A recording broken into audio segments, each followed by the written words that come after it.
दोस्तों 9 अक्टूबर की ये वाकया है। एक 45 से 50 साल की महिला खेत में शौच के लिए जाती है, लेकिन काफी देर तक जब वापस नहीं आती है तो उसके घर वाले परेशान होने लगते हैं। आखिरकार इंतजार करते करते रात के 10 बज जाती है और 10 बजे रात को जब उसके परिवार वाले उसे ढूंढने के लिए खेत में जाते हैं, फिर जो दिखाई देता है देखकर पूरे परिवार में चीख पुकार का माहौल बन जाता है। क्योंकि दोस्तों महिला थी, उसका खून से लथपथ लाश मिलता है, उसके शरीर पर कई जगह नुकीले हथियार से हमला किया गया था और इसके बाद इस घटना की जानकारी पुलिस वालों को दी जाती है। जैसे ही पुलिस वाले इस घटना के बारे में सुनते हैं, तुरंत उस घटना स्थल पर डॉग स्क्वाड और फोरेंसिक टीम के साथ पहुंचते हैं और जब इस पूरे घटना की जांच पड़ताल करते हैं और 6 दिन बाद जब कातिल का नाम सामने आता है तो हर कोई हैरान रह जाता है। क्योंकि दोस्तों जो कातिल था कोई और नहीं बल्कि उसका ही अपना भतीजा था। लेकिन उसका भतीजा ने अपने चाची का कत्ल क्यों किया था, इसके पीछे क्या वजह थी, वाकई में जब आप भी सुनेंगे तो सोचने पे मजबूर हो जाएंगे कि कभी कभी इंसान हवस के आग में इतना अंधा हो जाता है कि उसे पता ही नहीं चलता है कि इसका अंजाम क्या होगा। नमस्कार, प्रणाम, मैं सर्वेश राज। कहानी शुरू करूं इससे पहले आपसे एक छोटी सी गुजारिश है, आप प्लीज वीडियो को लाइक कर दीजिए, साथ ही साथ चैनल को भी सब्सक्राइब कर लीजिए ताकि मेरा हौसला बढ़ता रहे। तो दोस्तों आज आपको जिस घटना की कहानी सुनाने जा रहा हूं, दरअसल ये घटना है उत्तर प्रदेश का एक जिला है बाराबंकी और इसी जिला में एक थाना लगता है असंदरा। दोस्तों असंदरा थाने के अंतर्गत ही एक गांव है नसीरपुर और इसी गांव में एक परिवार रहा करते थे। दोस्तों उस परिवार में एक महिला रहा करती थी जिसका नाम था संगीता देवी और उसकी उम्र भी 45 से 50 साल रही होगी।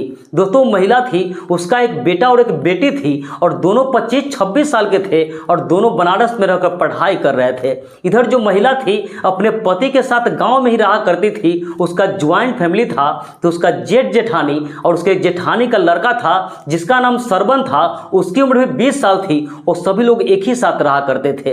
दोस्तों महिला का पति था और उसका जेठ था, ये सभी लोग खेती बाड़ी का काम किया करते थे, लेकिन उसी से इतना अच्छा खासा पैसा आ जा रहा था कि इसके घर में किसी चीज की कोई कमी नहीं थी, सभी का जिंदगी एक नंबर चल रहा था। लेकिन दोस्तों जो महिला था संगीता देवी, उसकी उम्र भले ही 45 से 50 साल रही होगी, लेकिन उसकी जो इच्छाएं थी एक जवान लड़की के जैसी थी। उसका जो पति था उसे संतुष्ट नहीं कर पाता था और वो सोचती थी कि उसके जिंदगी में एक जवान लड़का आ जाता, उससे प्यार करता, उसकी इच्छाएं पूरी करती, उसके साथ संबंध बनाता तो उससे बहुत अच्छा लगता। लेकिन गांव की महिला थी तो घर से बाहर कहीं जाती नहीं थी। फिर उसका जो नजर था अपने ही भतीजा जो सरवन था उस पे पड़ता है और वो सोचने लगती है कि अगर अपने भतीजे को प्यार के जाल में फंसा लेगी तो उसका भतीजा उसका सारी इच्छाएं पूरी कर देगी, उसे संतुष्ट कर देगा। और यही सोचकर वो अपने भतीजा जो सरवन था उस पर डोरे डालने लगती है।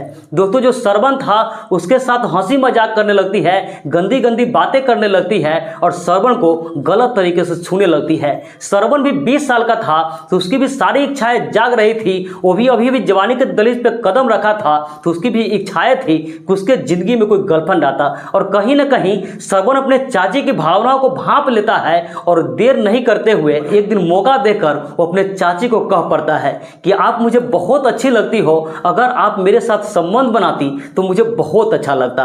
अब जैसे इस बात को चाची सुनती है वो मन ही मन काफी खुश हो जाती है, क्योंकि वो भी तो यही सब चाह रही थी। वो झट से हाँ कह देती है और कहती है कि मुझे भी तुम बहुत अच्छे लगते हो, मैं भी कब से तुम्हारे साथ सब करने के लिए बेकरार थी। अब जैसे ही दोनों का बात मिल जाता है तो दोनों प्लान करते हैं और प्लान का मुताबिक दोनों एक बार संबंध बनाते हैं। और जब संबंध बनाते हैं तो महिला उस दिन इतना संतुष्ट हुई थी, उसे इतना अच्छा लगा था जितना कि जिंदगी में कभी नहीं लगा था। और एक बार ऐसा हो जाता है तो दोनों के बीच सारी चीजें थमने का नाम नहीं ले रहा था और जब भी मौका मिलता था और जो महिला थी अपने भतीजे के साथ ये सब काम कर लिया करती थी। इसी तरीके से दोस्तों लगभग 5 साल का वक्त गुजर जाता है और इस 5 सालों में इस बात की खबर किसी को कानों कान नहीं होती है। लेकिन दोस्तों 5 साल बाद जब लड़का 25 साल का हो जाता है तो उसके घर वाले सोचता है कि इसकी अब शादी कर देनी चाहिए, क्योंकि बड़ा भी हो गया है, अच्छा खासा पैसा भी कमा रहा है, तो शादी में देर करना ठीक नहीं है और यही सोचकर उसके लिए एक अच्छी लड़की की तलाश की जाती है। इधर जो लड़का था सरवन, वो भी शादी से मना नहीं करता है क्योंकि वो सोचता था कि चाची के साथ तो अवैध संबंध है, कभी न कभी तो शादी करनी पड़ेगी और यही सोचकर वो शादी के लिए मना नहीं करता है। आखिरकार दोस्तों उस लड़का का उस लड़की के साथ बड़े ही धूमधाम से शादी हो जाती है। वो लड़की अपने ससुराल में चली जाती है और इसके बाद जो सरवन होता है अपने चाची का समय देना बंद कर देता है। वो पूरा समय अपने पत्नी को देने लगता है। वो अपने पत्नी के साथ ही कहीं घूमने फिरने जाता था, सिनेमा हॉल में फिल्म देखने जाता था, तो उसकी चाची बहुत ही ज्यादा जलन महसूस करती थी। वो धीरे धीरे उसकी चाची परेशान रहने लगती है और अपने भतीजे को टॉर्चर करने लगती है। उसे कहती है कि तुम पहले की तरह हमसे मिला जुला करो, मेरे साथ संबंध बनाया करो। लेकिन दोस्तों जो भतीजा था उससे कहता है कि मेरी अब शादी हो गई है, मेरी पत्नी आ गई है, ये सब ठीक नहीं है। लेकिन दोस्तों जो महिला थी उसे संबंध बनाने की लत से लग गई थी, तो इस लड़का को कहती है अगर तुम मेरे साथ संबंध नहीं बनाते हो तो जो भी मेरे साथ करता था सबका फोटोज है, वीडियो है, ये तुम्हारे घर वाले को दिखा दूंगी। जब लड़का इस बात को सुनता है तो काफी ज्यादा परेशान हो जाता है। वो सोचता है कि चाची कुछ भी कर सकती है, इसलिए डर के मारे अपने चाची के साथ फिर से वो सब करने लगता है। और इस तरीके से दोस्तों धीरे धीरे फिर से 5 साल का और वक्त गुजर जाता है और 5 साल बाद दोस्तों जो चाची थी वो इससे और भी ज्यादा परेशान करने लगती थी। वो इससे कहती थी कि तुम मुझे पैसा भी दिया करो और पहले की तरह मुझसे ज्यादा समय दिया करो, अपने पत्नी के साथ कम समय दिया करो। इस चीज से जो लड़का था वो काफी परेशान हो गया था।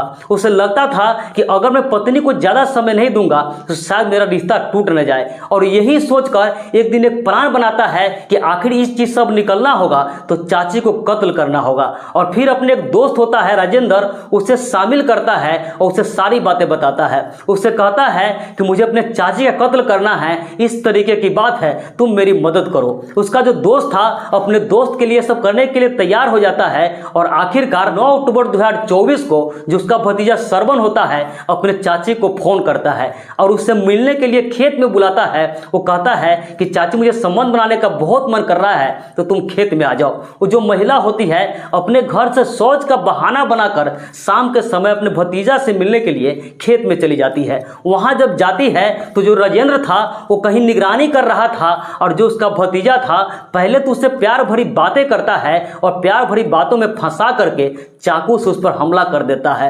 उसे इतना हमला करता है जब तक कि उसकी जान नहीं चली जाए। और जब उसे लगता है कि चाची इस दुनिया को छोड़कर चली गई है तो लड़का होता है वो चाकू लेकर के एक झाड़ी की तरफ जाता है, झाड़ी में चाकू फेंक देता है। लेकिन हमला करते समय इसके हाथ में भी जख्म लग गया था। फिर एक प्लान बनाता है कि क्यों नहीं गाड़ी का एक्सीडेंट करवा दिया जाए ताकि किसी को इसके बारे में पता न चले। और फिर अपने गाड़ी को जानबूझ के एक्सीडेंट करवाता है, उसका कुछ चीजें तोड़ देता है, उसका इंडिकेटर तोड़ देता है, नंबर प्लेट तोड़ देता है और फिर दोनों दोस्त जाकर शराब पीता है और शराब पीकर डॉक्टर के पास जाता है, वहां अपने जख्म का इलाज करवाता है और अपने घर चले जाता है। इधर दोस्तों से घर वाले थे जब काफी देर तक उस महिला का इंतजार करते हैं कि शौच के लिए गई हुई है अब तक नहीं आई तो उसके घर वाले परेशान होने लगते हैं। इंतजार करते करते जब रात को 10 बज जाता है तो उसके घर वाले खेत में उस महिला को ढूंढने के लिए जाते हैं और जब उस महिला को ढूंढने के लिए जाते हैं उसका खून से लथपथ लाश मिलता है तो उसके परिवार में चीख पुकार का माहौल बन जाता है। इसके बाद जो महिला के पति होता है इस घटना की जानकारी पुलिस वाले को देते हैं और जैसे ही पुलिस वाले सुनते हैं वहां पर डॉग स्क्वाड और फोरेंसिक टीम के साथ पहुंच जाते हैं। वहां से साक्ष्य इकट्ठा करते हैं और अगले दिन उसके पति के तहरीर पर ही मुकदमा दर्ज कर इस मामला की जांच पड़ताल करने लगते हैं। पुलिस वाले को समझ में नहीं आ रहा था कि आखिर इस महिला के साथ इस घटना का अंजाम कौन दे सकता है, क्योंकि गांव का इलाका था तो वहां कुछ सीसीटीवी कैमरा नहीं था जिससे पता कर सके कि महिला कहां गई थी, किसके साथ गई थी, वहां पर क्या हुआ था। फिर जो पुलिस वाले होते हैं उसके पास एक ही ऑप्शन बचा था, उसके मोबाइल को सर्विलांस पर रखना और उसका कॉल डिटेल्स खंगालना।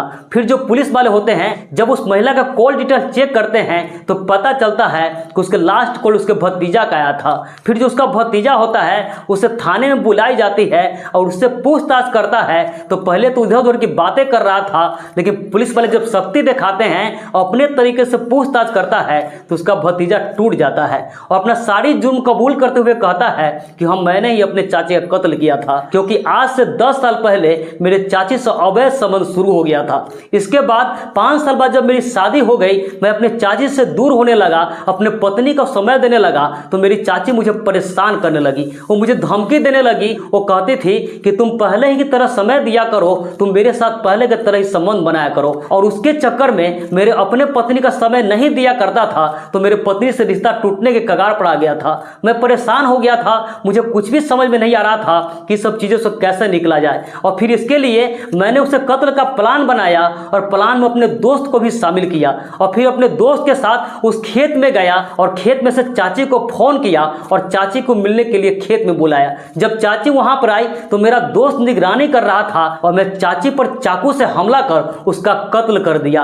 इसके बाद जो पुलिस वाले होते हैं, उस लड़का जो सरबंद था उसकी निशानदेही पर उस चाकू को झाड़ी में से बरामद कर लेता है और उस लड़का को और उसका दोस्त राजेंद्र था, दोनों को गिरफ्तार कर जेल भेज देते हैं। लेकिन दोस्तों, चाची ने उसे सब करने के लिए मजबूर नहीं करती तो शायद आज वो जिंदा होती और ये लड़का सलाखों के पीछे नहीं होता। इसलिए आप लोग से हाथ जोड़ के गुजारिश है कि कभी भी ऐसी गलती ना करें जिससे आपकी जान चली जाए या फिर आप सलाखों के पीछे चले जाए। बाकी दोस्तों, इस पूरे घटना पर आपकी क्या राय है, आप क्या सोचते हैं, कमेंट करके जरूर बताइएगा। और इस पूरे घटनाक्रम सुनाने का उद्देश्य किसी की भावनाओं को आहत करना नहीं था, किसी का भी दिल दुखाना नहीं था, बस समाज में ऐसी घटनाओं से केवल आपको जागरूक करना था, सतर्क करना था। तो मिलते हैं ऐसे किसी नेक्स्ट वीडियो में, जब तक के लिए जय हिंद, वंदे मातरम।